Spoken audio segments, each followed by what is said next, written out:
Hello everybody, welcome to Tpull's Corner. This is a new deck. The feature is Throne of the Grim Captain.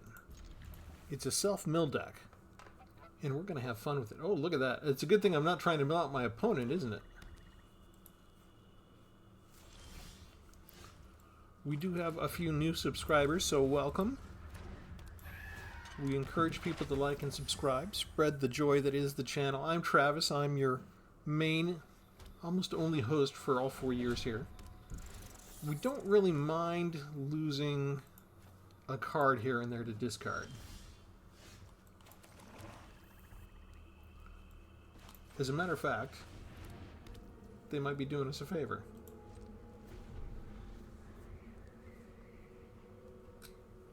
To a degree.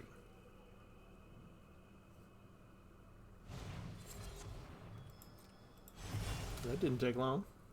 Okay, we got 2 of the 4 creatures that we need in the graveyard. And since they have that kind of removal, we won't feel bad about putting down things like this. And we'll actually mill them because I don't want to mill my land away. We don't mind milling their land away. I need 4 lands to make everything work. If they've got removal like this and they're mono black, they should have plenty of removal, which means we can try and block them here, and they'll fill our graveyard for us.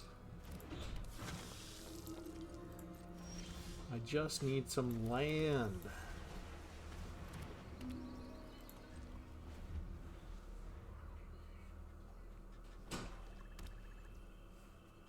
Four lands for them. They get card draw.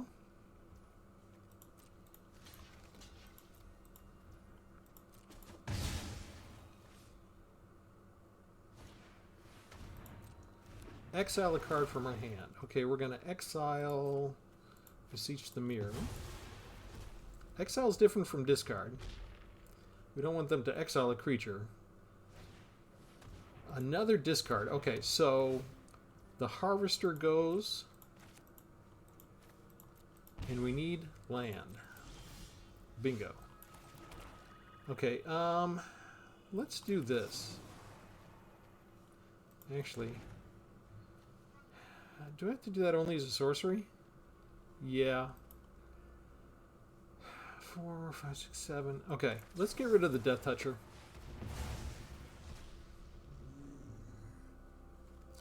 The End, Vein Ripper, and we get rid of at least 3 of the creatures with Death Touch.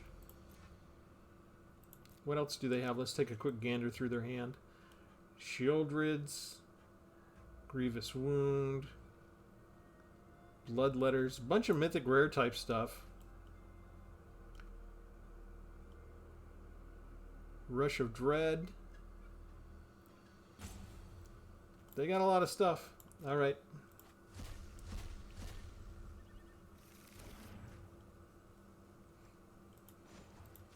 We can start milling stuff now.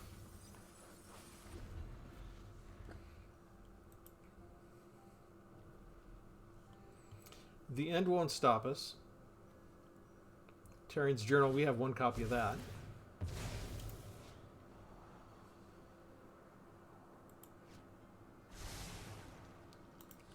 They need 6 lands to get that puppy down.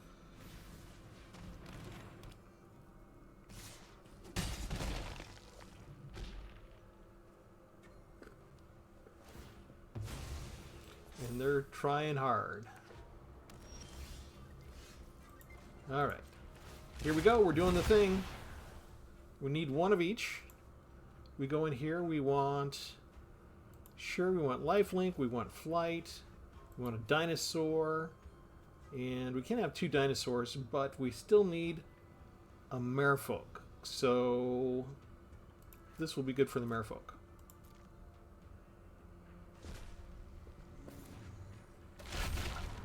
Perfect.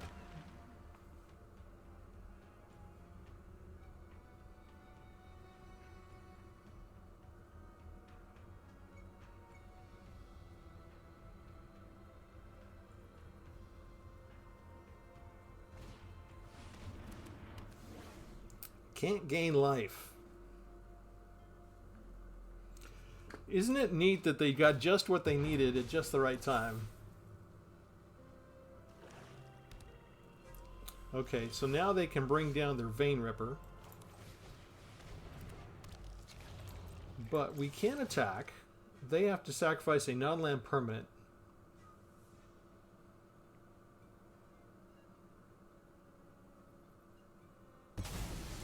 That's the logical choice.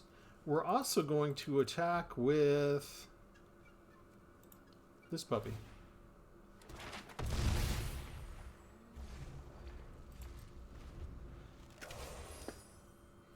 They can bring down the Vein Ripper now.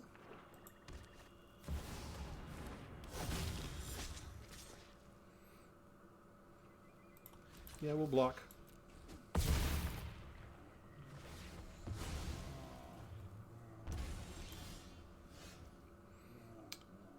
Okay, out of all of that, and we never got our 5th land.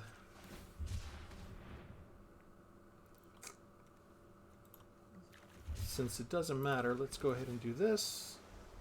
Demolition Field can go away. They can't block us. So they have to sacrifice something. That makes sense. That's what I would have done. Let's put out a 6/7 dinosaur.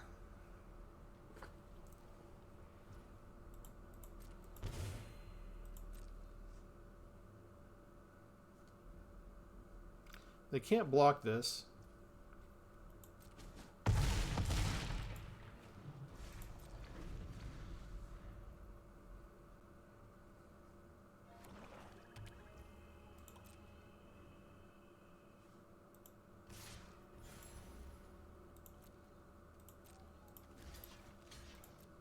We can block that. Now they'll probably want to put out the Virtue of Persistence. But again, they don't have 2 creatures. Oh, they're not going for the Virtue of Persistence. Oh, that's nice. Oh, they can still sacrifice that. That's okay. We're good. We're good.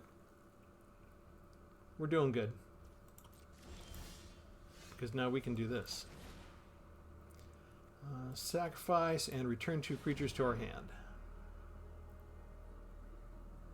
They lose the Vein Ripper.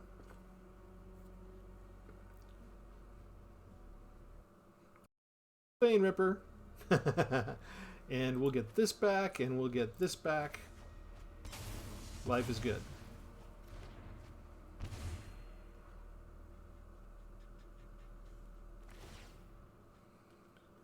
They discard their hand. They get rid of the end. We attack.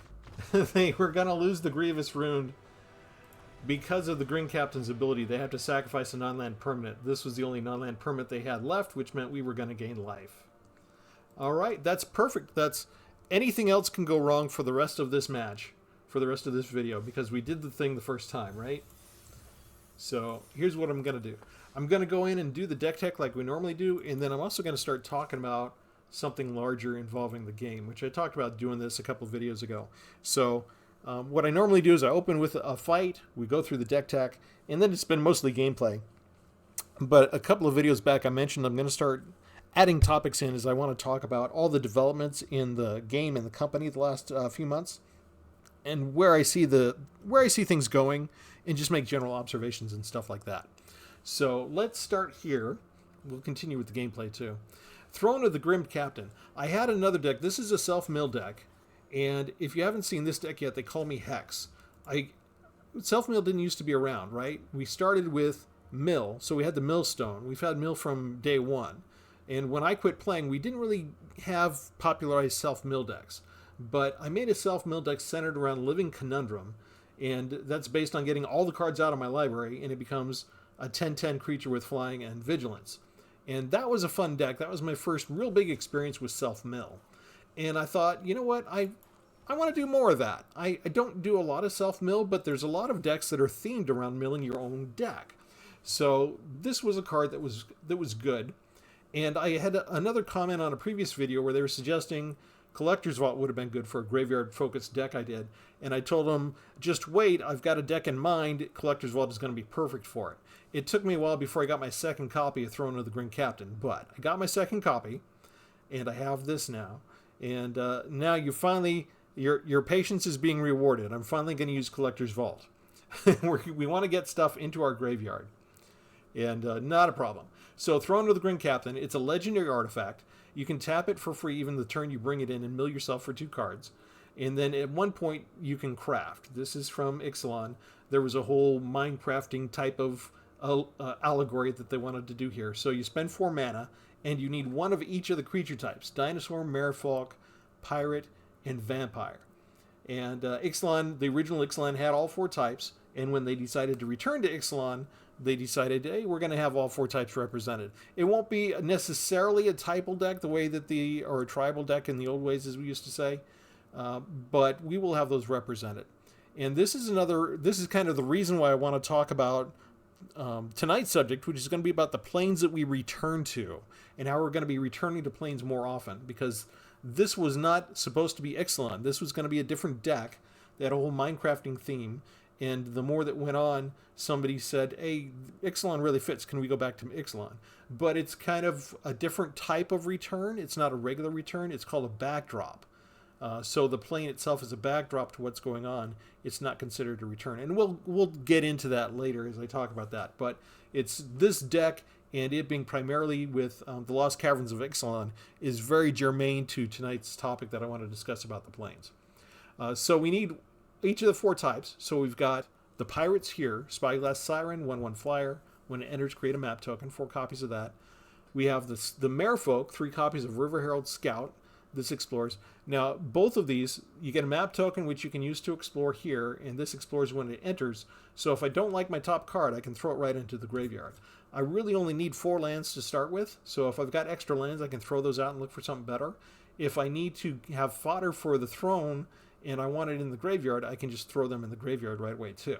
So most of these cards are centered around having some ability to throw things in my graveyard. For the vampires, we have 4 copies of Desperate Bloodseeker. This also gives me lifelink, which is very important.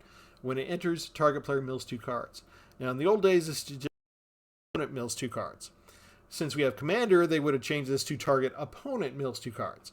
But over the last few years, the designers like Mark Rosewater their arguments have held sway, and these cards are designed differently now.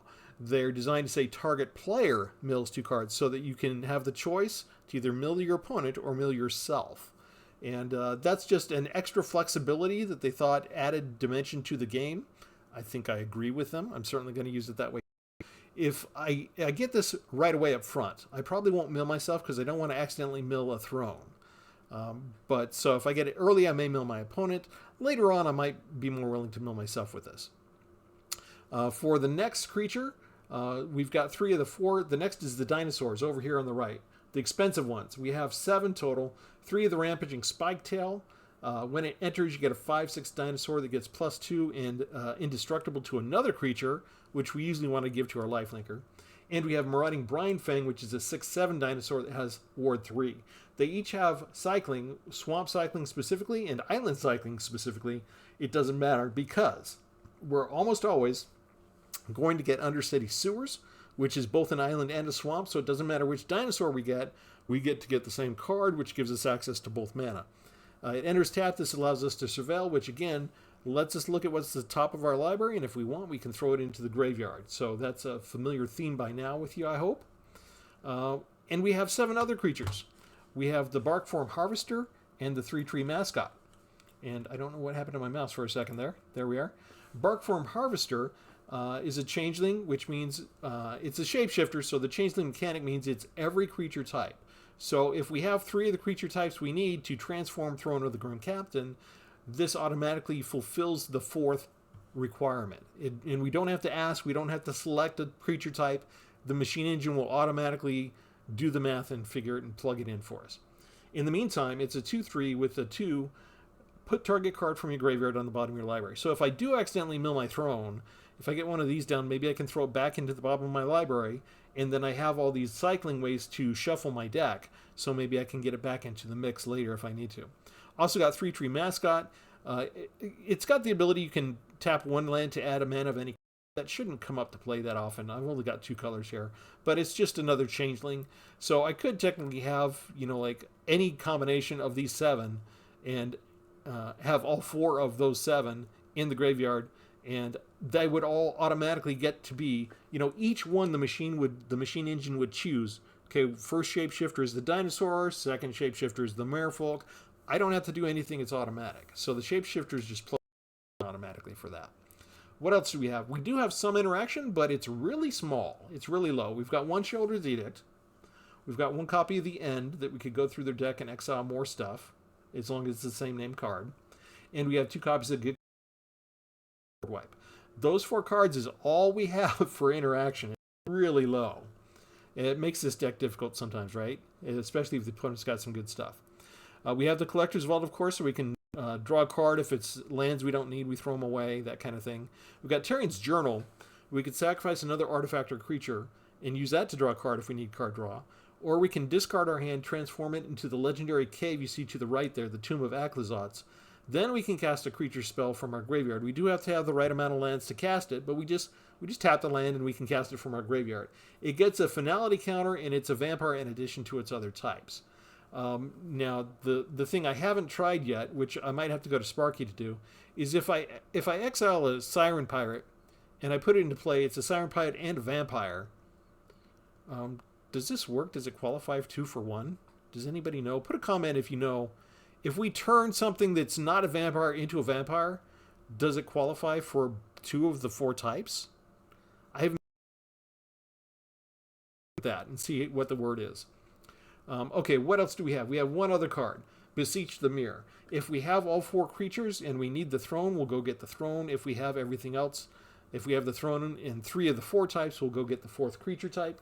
So, you know, it's sort of like having a 3rd throne. It just gives us a way to get the 5 pieces assembled that we need. Then, of course, I want to draw your attention to, we do have Restless Reef. We have 2 copies of that. Becomes a 4/4 shark creature with Death Touch.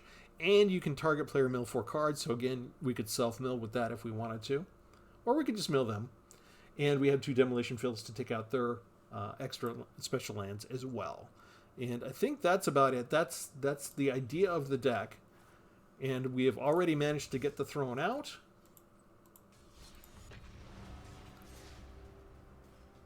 I hate to mill myself in the beginning because I really want to make sure I do have the 4 lands. And I've got to be cautious. I like to explore and surveil a lot so that I can get to the throne without accidentally milling the throne. So there is some part of the milling that you have to be careful about until you're ready.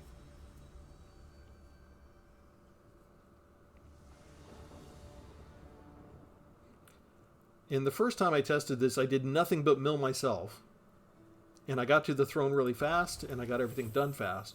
But I found it's usually better to put out your creatures onto the battlefield and use them to interact and just lose them naturally to the graveyard.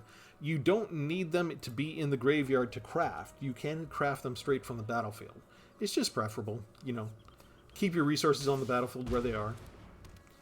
And we got landfall right away already.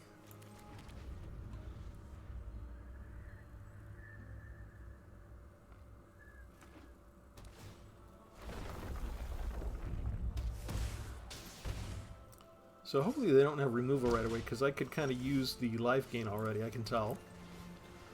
We don't have the throne, so let's go ahead and mill them. I'm kind of glad that they don't have the Phyrexian Obliterator. And since they have landfall, every single thing that we make them toss away is better for us. They use an Assassin's Trophy to prevent me from gaining life. Do we need any particular color? I think since I have a few basic lands, we'll take the island.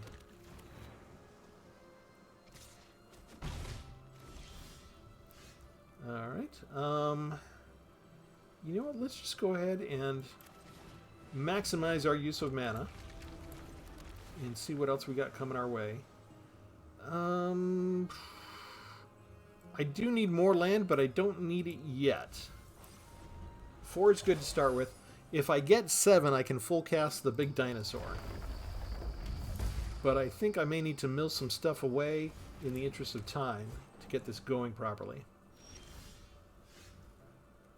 Okay, let's put out the vaults. Let's put out the Bloodseeker. Again, we're going to mill them. And just 2 more lands. And they have land anyway. Doesn't matter. They have all the land they need. Doesn't matter how much I will away. We are not stopping them from getting land. We might be doing them a favor and helping them to get to better spells. Like that one. On curve, Mythic Rare Shieldred the Apocalypse. This is what we get for winning our first battle. Our deck is based around drawing to what we need. That's why we have Collector's Vault. So Shieldred, in particular, is really bad for us. I'm just going to put everything out there. The opponent will be lazy. They will probably just sit there with Shieldred and wait for our life to drain out. As well as magically playing a land no matter how many I mill away. That's 8 lands and 8 spells, assuming all of those are spells. They got a perfect 50% land draw. Sacrifice or discards a card. Let's discard a card.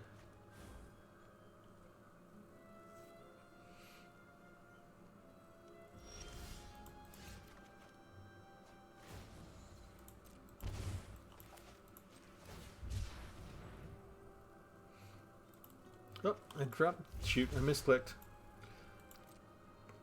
No attacks. I guess we'll just play it.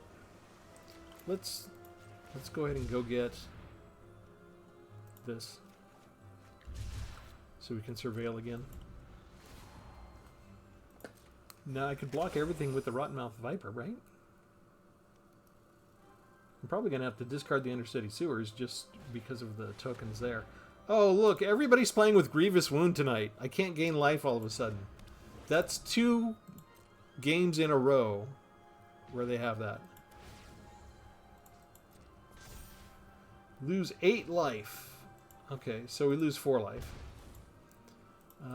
We'll go ahead and pass to the blockers.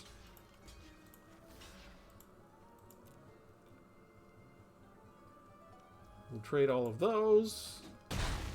And I need removal. And I just got land.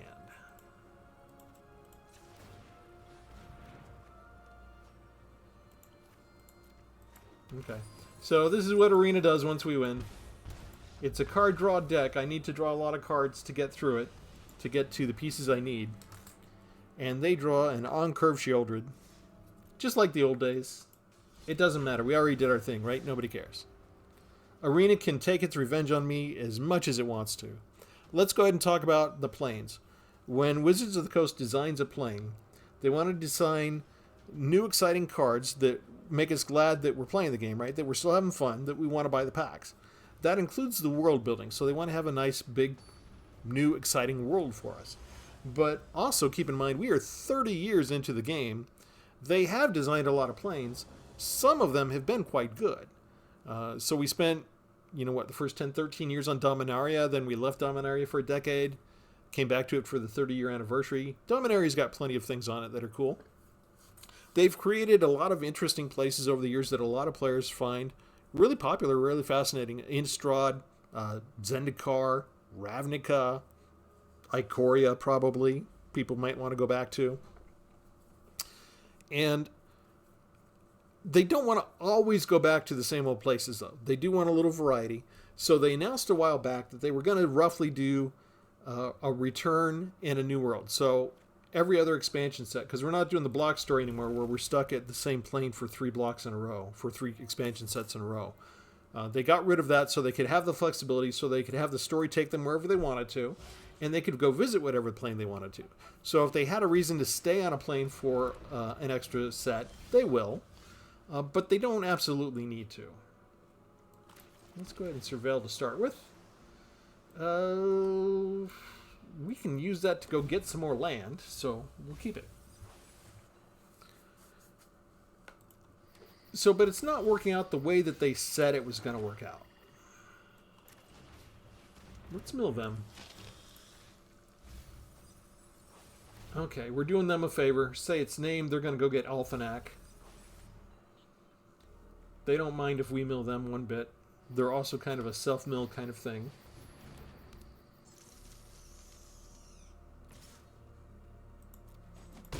I helped fuel their Patchwork Beetle.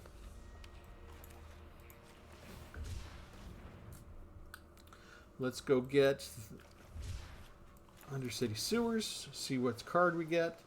No, we need land. We'll go ahead and get our life gain in. They don't mind trading with Twitching Doll. That's fine. They continue to mill. And they've got 3 colors accessible now. No rooms for them to destroy. Comes in tapped. Let's go ahead and put out the Collector's Vault. And we have room for a Spyglass Siren.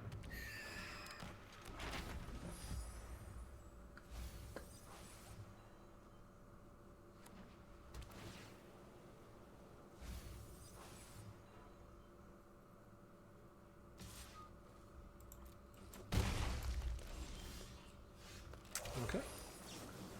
Let's see if this works. Let's get rid of the beastie entirely. Land. Okay, we got rid of all of the Patchwork Beasties.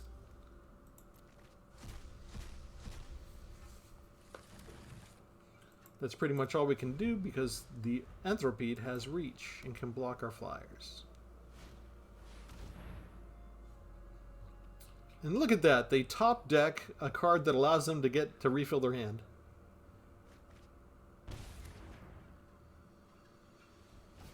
And now they have enough land to cast just about anything they want. And now they have enough mana to do pretty much anything they want when they transform this. Okay.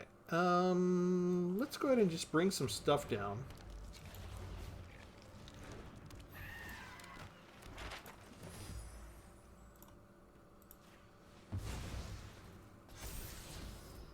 Sure. Again, we can use that to go get the land we need.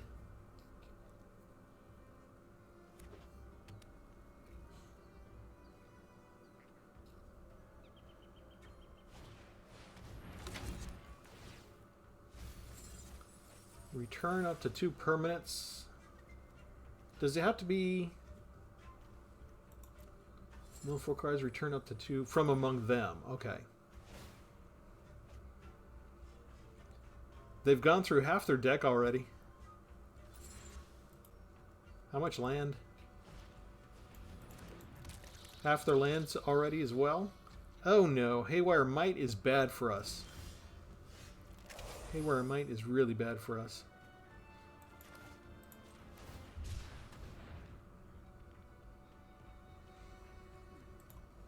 We shall surveil again.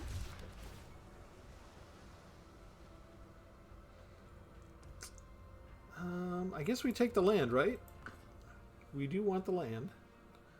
Do we do anything else? We pass. We want that to take out the Collector's Vault.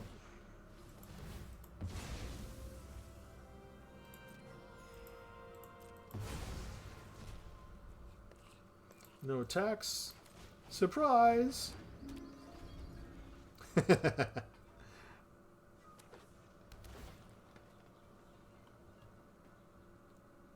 So it's self-mill deck against self-mill deck. Okay, they have 3 of the 4 things they need.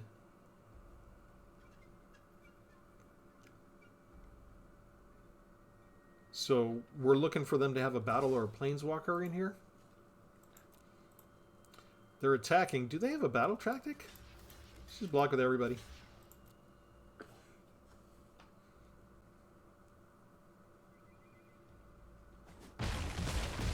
Okay, they're willing to make that trade.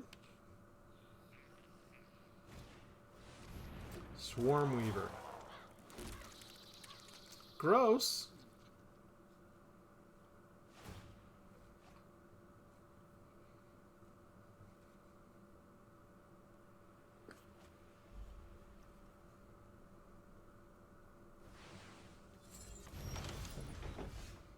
Okay.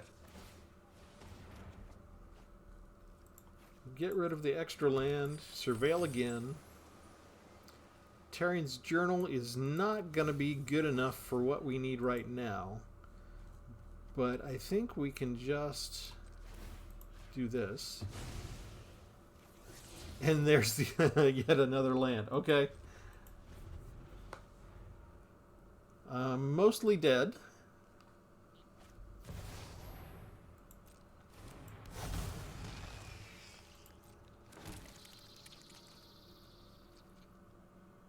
And they've got all flyers.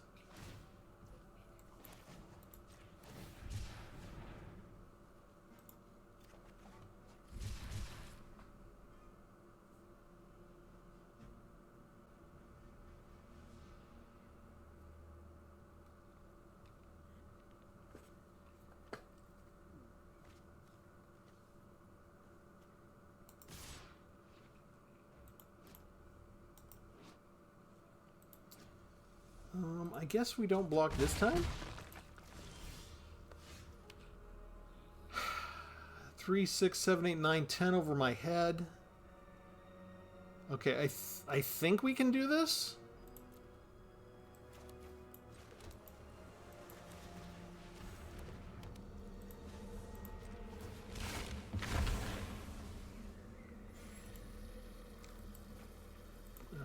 Dinosaur. Vampire, pirate, and then I think we have to do the changeling, right? Submit 4. All right, we did the crafting. Pass the turn.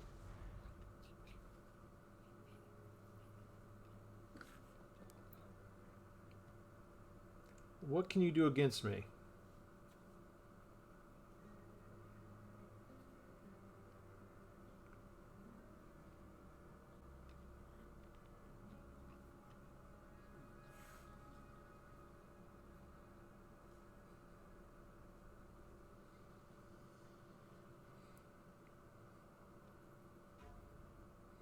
If they have removal, they can take out my 1/1 flyer and just fly over my head and kill me right this second.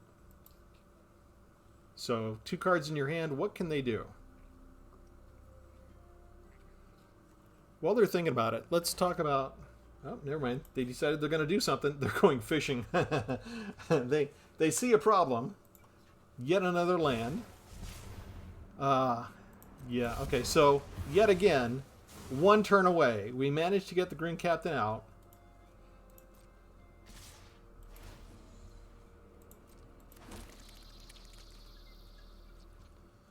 Did they mess up?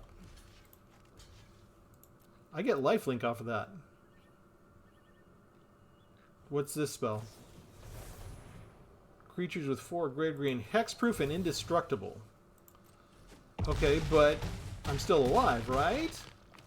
I am still alive. But I just get a land. Great. Alright. We cast this. This gets indestructible. We go ahead and attack.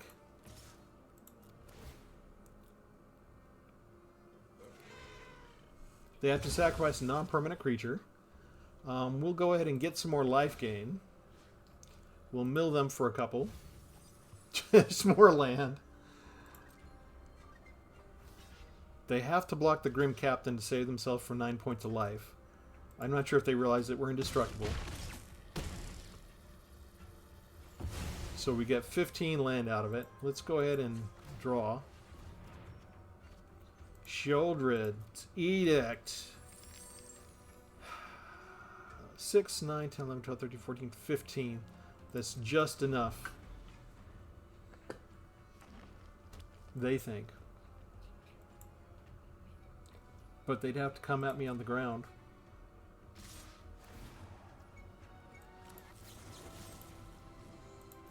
Use the treasures.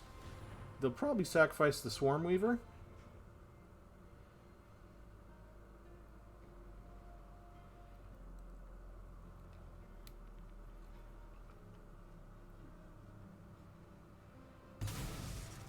They don't. Oh, they need to keep the death touch, they think. But I get to kill that now. Either way, you lose. It's the Swarm Weaver that gave them death touch that they thought they could kill the Grim Captain with blocking.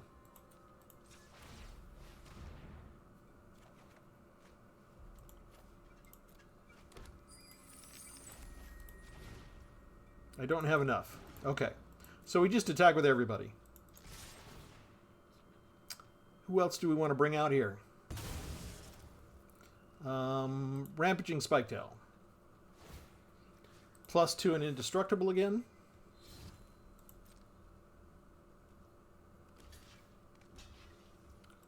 They would save themselves from 10 points of damage. I'm back up to 17. 19, sorry. Oh yeah, the 2+ there. Life is good. Sorry, Pixel Pusher. I think they might have messed up. Or maybe if they changed the creature that they sacrificed, maybe it still wouldn't have worked out for them. I had a lot of options there. I think I had them anyway, any which way it shook out.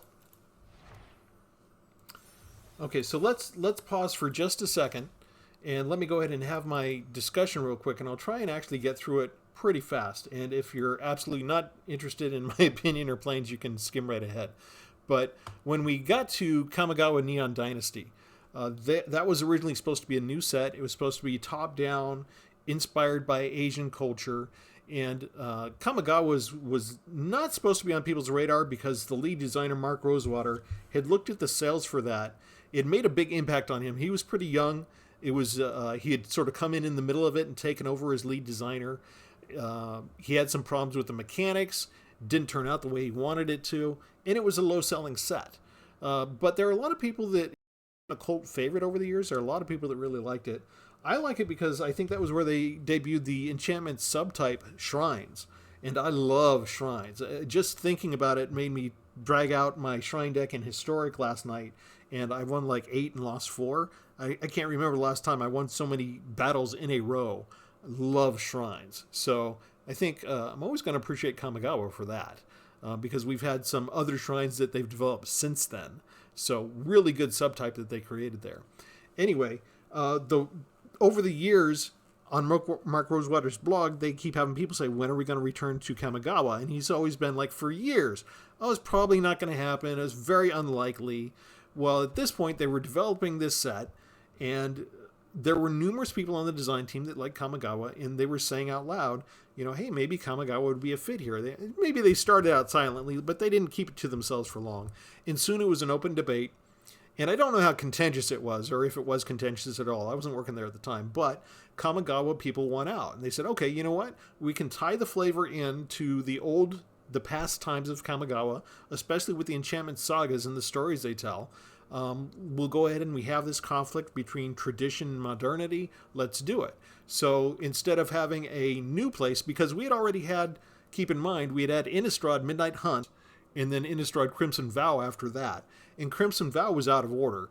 They changed plans on us because, and we know this from their code words, because their code words were all sports, and Midnight Hunt was a sports word, and then Crimson Vow was not a sports word. It was out of alphabetical order. So they had inserted to do Crimson Vow somewhere in the middle of their designing, and they sandwiched it in place. So we stayed at the same old plane Innistrad for 2 sets in a row. Kamigawa must be a new set, according to their own statements, right? So instead, we got a return. We did get a new, that was 2022. We then went to Streets of New Capenna, which was a new plane, and then for the United, stayed on Dominaria sort of with a little time travel to the Brothers' War, and then we had Phyrexia All Will Be One and March of the Machine and March of the Machine Aftermath, which was basically a big 30-year extravaganza where we involved every plane everywhere all at once. And then after that, we went to the Wilds of Eldraine, which was a return. But it wasn't a return like Return to Ravnica. It was a return with Eldraine as a backdrop set, where we kind of explored other parts of the world. We weren't returning to the original Eldraine in the sense of resurrecting everything that original Eldraine stood for. It was just kind of the setting, the dress window, right? And this is what we're going to see a lot more of in the future. After that, we should get a new one, right? We should be seeing someplace new. But we've ended up back at Eldraine. Okay, how about a new plane? No, we go back to Ixalan, the Lost Caverns of Ixalan. And that's where we are now with these cards that I'm using. It was supposed to be a Minecrafting type of thing that they were putting together for the kids to appeal to the modern generation. That's what this craft stuff is all about, in case you didn't know. And somewhere in the middle of that, somebody else, not the lead designers, but I think the creative team said, hey, this Ixalan really fits here. Could this be Ixalan? And again, it wasn't a return to Ixalan in the normal sense, but again, Ixalan just is a backdrop for everything. Okay, so how about a new plane now? No, we go back to Ravnica. Murders at Karlov Manor, which, because it's tied in with their synergy with the greater company Hasbro in the board game Clue, they did this whole thing where it takes place in Ravnica. We put detective hats on everybody. Everybody's a detective now. And the murder takes place on Ravnica. So again, not really a regular return to Ravnica like the actual Return to Ravnica set was, where we concentrate on the guilds. The guilds are present, but not emphasized. It's yet again, the plane is just the backdrop for the event that takes place, the murders. And so here we've had, Kamigawa, Ixalan, Ravnica. We just keep going back to these same old planes for reruns. When we get to the big score in Outlaws of Thunder Junction, okay, we finally got a different plane, right? But does that really count as a new world because it was mostly a vacant void? Okay, and then you notice after Bloomburrow, finally we get Duskmourn. So Bloomburrow's kind of new, right? And then House of Horror is not really a fully developed plane, but rather one house. One house. And that's what the creative team came up with for the environment. So we have had not one return and one new, and one return and one new. Technically, I guess if you want to get really legal about it, Outlaws of Thunder Junction, Bloomburrow, and Duskmourn are 3 new places. Loosely, saying. To sort of make up for all the backdrop planes that we've had to deal with the last couple of years. So I just wanted to point out that pattern because we've got other things that they've announced on the radar, right? We're going back to Mirrodin. We're going back to Strixhaven. I think those are not going to be backdrops. I think those are going to be actual returns. At least I know Strixhaven is going to be a return, I believe. But so there's 2 ways that you can return to the world, right? You can do a return to the world. Hang on. Why is my game freezing all of a sudden? Trying to get back to the gameplay. You can have a return to the plane where you go back and look at, hey, people liked this plane, like when we go back to Innistrad or we go back to Zendikar again. What's exciting about that plane that we want to return to and showcase again and make sure we keep the spirit of that present. And then there's just what's been used a lot recently is we're going back to the plane. The classic example is War of the Spark. War of the Spark was an event that happened. It was a war between planeswalkers, and it took place on Ravnica. That's where the event took place. So that was one of your first backdrop sets. And partly you could blame it on laziness, on just human nature. They're looking after 30 years. We have all these planes. We have all these resources. Let's use them. Let's not waste them. If we're going to have something that works on somewhere, we're talking about using this particular plane like the Kamigawa's Asian. Oh, you know what? We've got Asian culture set already. We've got Kamigawa plane. We visited there before. Let's go ahead and do that. Excuse me. Let's put out 3 tree mascots. I want to wait on the throne for a second. Maybe they have some ways to destroy artifacts. Maybe they would be tempted by these other artifacts.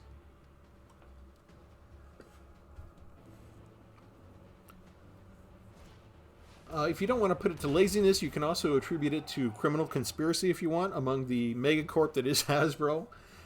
Maybe they're being ordered to save money, right? They did have a bunch of employee cuts in December. Just this last December.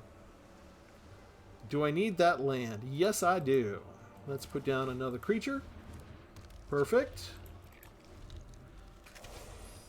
We know their story has really suffered, right? They used to hire actual best-selling authors and stuff like that, people in the sword and sorcery genres, to write a full-length novel about a particular expansion. And the audience really got into those. They really added Easter egg value to the flavor text on the cards. They really fleshed out more of the plot of what was going on and gave you extra details. I won't say they were the best. You know, it wasn't like Jordan's Wheel of Time series. You know, it wasn't like an epic, 14-book series that spanned generations. But, we got some good stories out of that. And now it's kind of just some... I think we just go ahead and block. We just chump block. We'll get rid of one creature if we can. They might have interaction here, and they might have a giant growth type effect. No, they're just going to get rid of the Harvester. They had to activate that as a sorcery. What else you got? There we go. See, they do. Leaping Ambush. So we lose our stuff. We lose our stuff.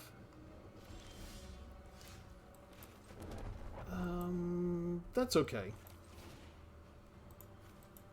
I'll just use this now.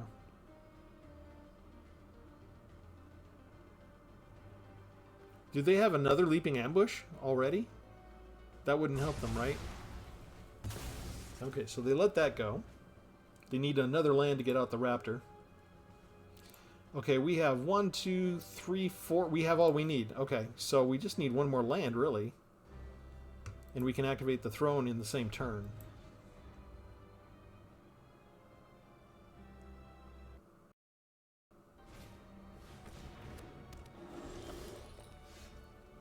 Let's do this. They're due for a land, right? Let's mill them. 2 lands. Perfect. That is wonderful. Then we do this. See if it's a land. We get our land. Bingo. So now it doesn't matter if they have something to destroy an artifact or not, because they're going to spend it on the Raptor. And that means we don't need to worry about our artifact being destroyed by one of these spells being a destroy artifact.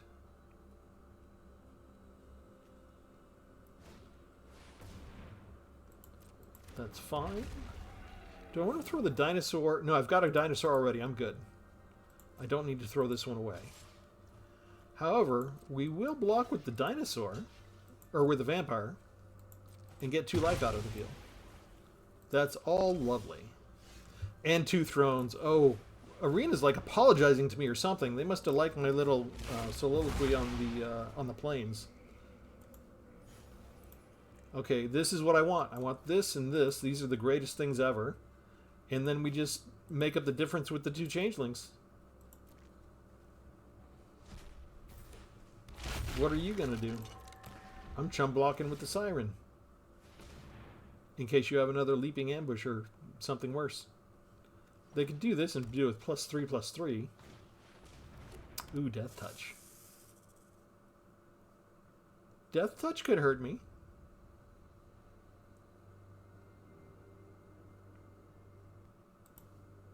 If I wasn't going to be indestructible. Oh, never mind. That was a mistake. Oh, that was a big mistake.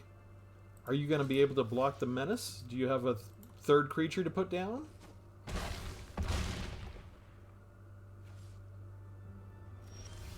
Yeah, that's trample damage. What do I care? You can't block me.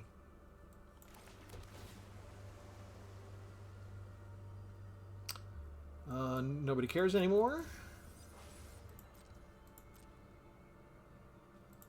Attack! Sacrifice somebody? I don't care who. You can't block me no matter what.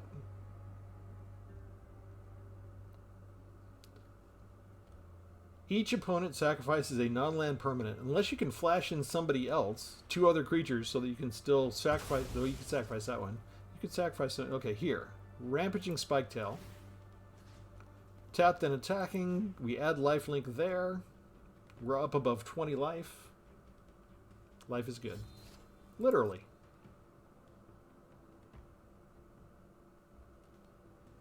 You can block the Spiketail if you want.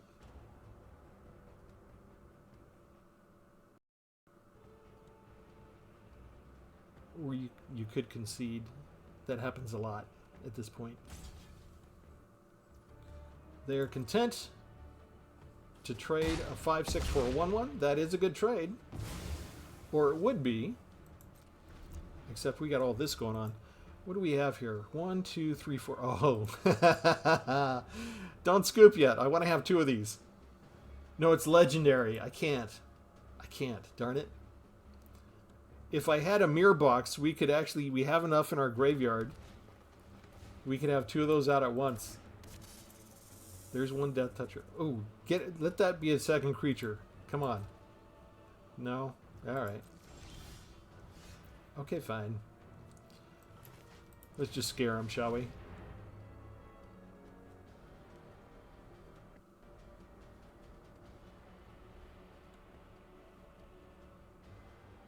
Notice how slow they get when suddenly the battle's not going their way? They were so much faster earlier when they were doing all this stuff, weren't they? Weren't they faster? They seem like they're a little slower now. Sacrifice your ankle biter. Por favor.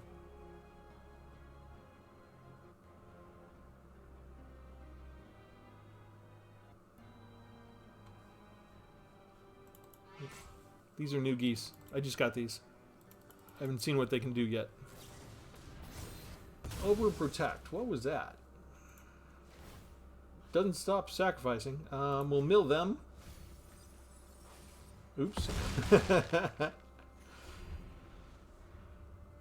30 life. My life is so good.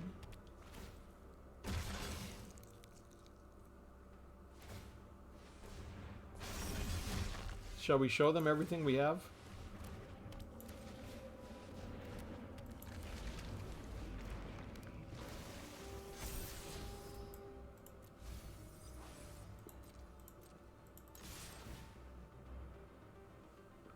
Lose your Converter Beast.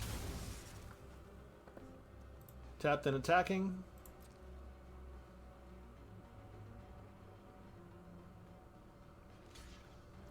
Kill the 2/2. Final score, 39 to -9.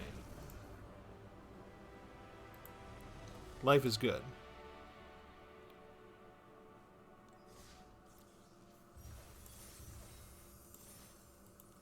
Alright, I feel good because we were able to do the thing more than once. I think I'm getting the hang of this self-milling thing. It is kind of fun.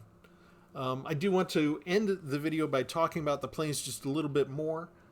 So if you want to cut out now, thanks for watching. Go ahead and like and subscribe. We're going to thank our Patreon Sujic, as we usually tend to do as well. And we ask you to leave comments if you would change anything about the deck. But I do want to do this aftermath talk about the planes real quick to say my opinion is that it's probably not going to be because of Hasbro interfering at that minute a level. Although their creative team probably is feeling a little stretched thin. They're not sort of creating massive worlds like they did back when they were creating things like Strixhaven, right? They're creating, they're still creating volumes of information about stuff, but it seems more limited in scope. Thunder Junction seemed a little shallow. Duskmorn seems like a little more shallow than it should be. But there is a lot of flavor in there. There's a lot of detail. If you do go look behind the scenes, they're more than willing to share their inspirations, where their creativity comes from. There's more out there than we tend to see it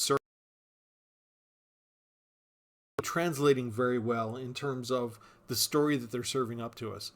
So what we're going to be seeing, I think, is we're going to be seeing a lot more of using the same old planes that we've seen before and not returning to them as often, but seeing them more like Ixalan. It's you know, they had to go somewhere else and create these lost caverns and kind of retcon the story of what was around in Ixalan to make it fit. For Kamigawa, they had to sort of fast forward in time and try and make it fit then. For Murders at Karlov Manor, you know, they had to give everybody these fancy detective hats, and suddenly hats were all in fashion all of a sudden, just to make the backdrop setting fit the event that was going on. So a lot of players don't like this kind of tampering with the existing flavor of a plane just to make it the setting for an event. Some people don't care. They just buy the cards. If the cards are well designed, they're fun to play. They don't care. You know, there's different subsections of the Magic the Gathering audience. Some people care a lot, like the Vorthos people is what they're called. They really care deeply about the story. Really, this kind of stuff really bugs them. Other people could care less. I don't know what the percentages are. I think it's roughly, split into quarters. So maybe half of the people this bugs a little bit, and half maybe don't care quite as much. Just because, they're playing it just to play the cards, just to play the game. They're having fun playing the game. A lot of people that play the game never look into the story at all. But for those of you that do care, I think we're going to be going back to a lot of the same planes. It's not going to be with the kind of thought that goes into if we were doing a regular return.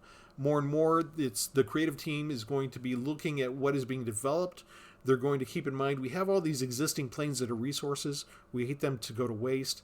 If we can use a plane as a backdrop, we will. I think that's the new unofficial policy. So I don't think it matters anymore.